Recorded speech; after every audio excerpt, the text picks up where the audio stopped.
right, Shalom. First and foremost, I would like to give all praise, honor, and glory unto Yahweh, Bahashem, Yahushua, Bahashem, Rakakadash.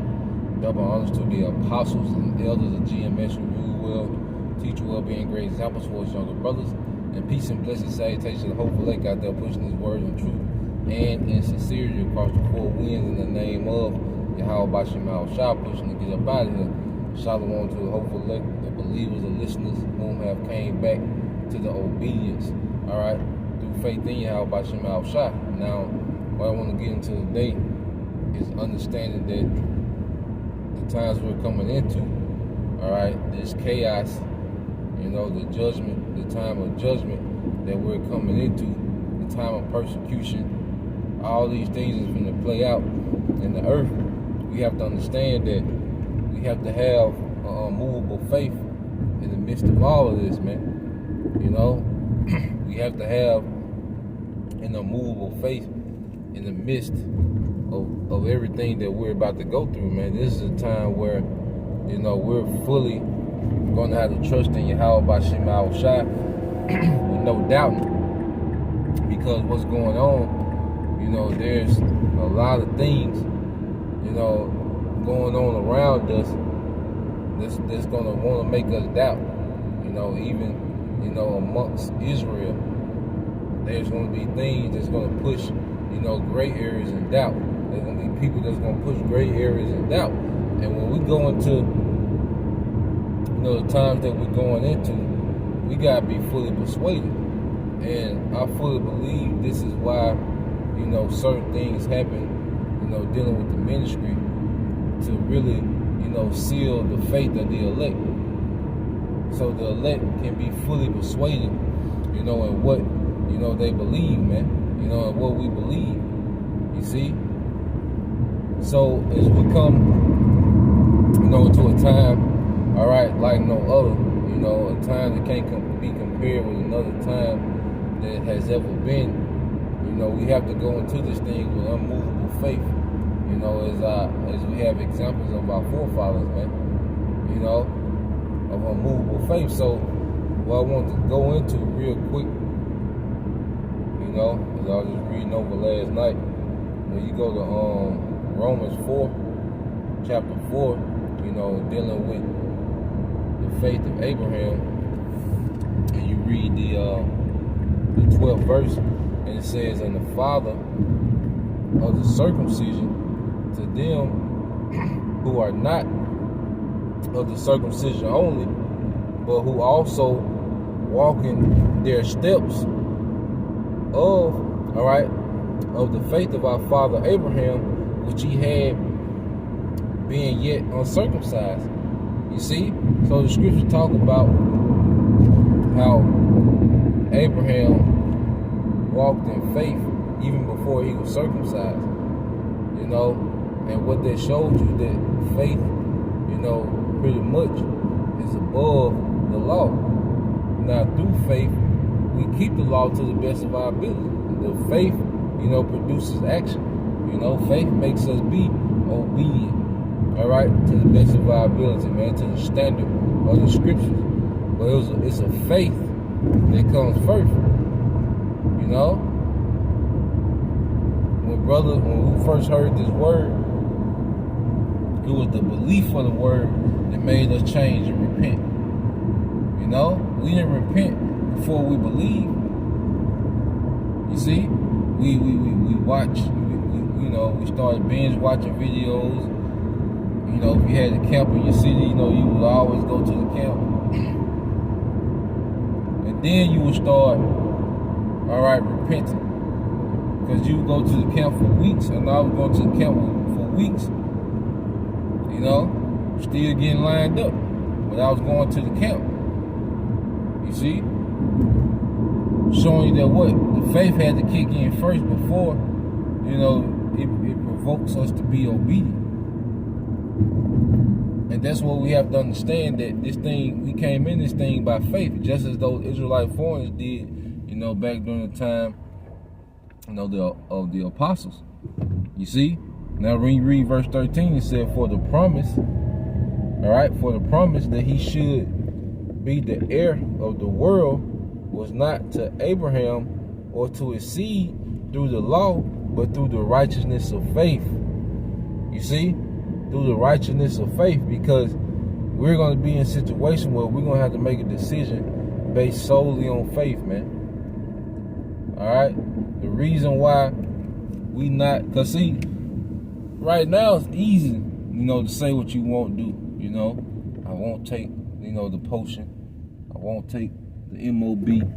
It's easy to say those things because there's not a great loss for not taking those things, man. But we come to a time where it's going to get uncomfortable. Alright, we're going to suffer great loss for not bound down to the image of the beast, man. And that's when faith, alright, is going to have to kick in like never before. And we understand these things. Alright, and we have to understand these things going into the times that we're coming into. See, it ain't really kicked in yet. Like the faith, hasn't been tried on the all-time high yet. And the Most High takes us through certain things in our day-to-day to build our faith. We go through certain things where we have to apply faith to get through, in order to build up our trust, in Him. Those whom He's conditioning to exercise extreme faith in the times to come. But when we understand the promise, it was obtained through faith. You see, I'm going to read verse 14, and it says, "For if they which were of the law be heirs, faith is made void, and the promise made of none effect." So the promise, the reason why Abraham received the promise was because of what? His display of faith.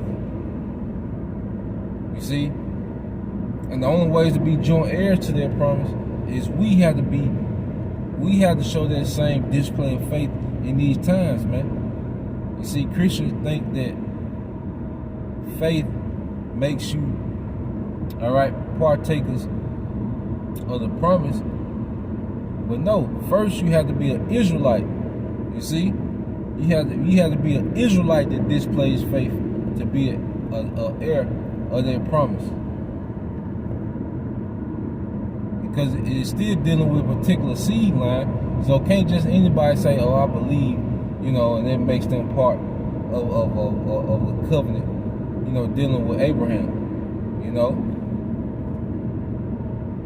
No, you have to be of that lineage. And then you have to display the faith Abraham showed. You see, who has displayed the faith to Abraham? Nobody. You see, because we ain't came to those times yet. Because you got to understand, Abraham, willing to sacrifice Isaac. You got to remember, Isaac, was his heir. And you see, Eastern culture, your heir was very important. Your heir was that pretty much was everything. That was you in the next generation. Because our forefathers, they understood, reincarnation back then. That was a common thing. That was common knowledge. So they understood that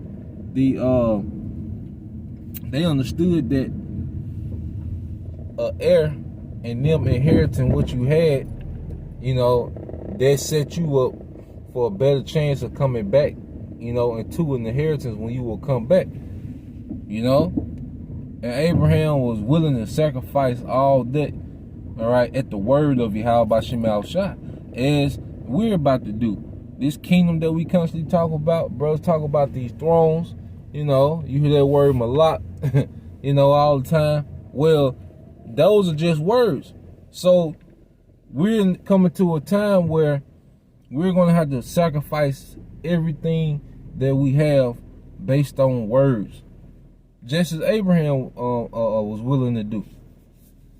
Everything he had, he was willing to sacrifice based off of words. And that's the faith of Abraham. People talk about Abraham, as long as I believe in Jesus, that makes me heir of Abraham. No. That has nothing to do, with what the scriptures is speaking of, man. It's talking about Israelites, all right, of the hopeful elect that's going to display extreme faith and be ready to lose everything based off things that they're reading and things, all right, that they're hearing, man, off a word, man. You got, like I say, the things that we see unfolding, it's either sealing your faith or it's sifting you out. The things that happen amongst Israel, man. It's either sealing your faith or it's sifting you out. Because if you still talking about a priesthood and, you trying to be so technical in the law, all right, you gonna buckle in these times, man, because that's not gonna get you through, man. It's gonna be faith. That's what's gonna have to kick in when chaos, all right, erupts, man. When you start being betrayed, when you start losing things, when you start losing people, it's gonna have to be faith, unmovable faith. So yeah, that's the point. I just wanted to bring that out. Lord will you brothers and you few sisters edified. Till the next time I say shalom.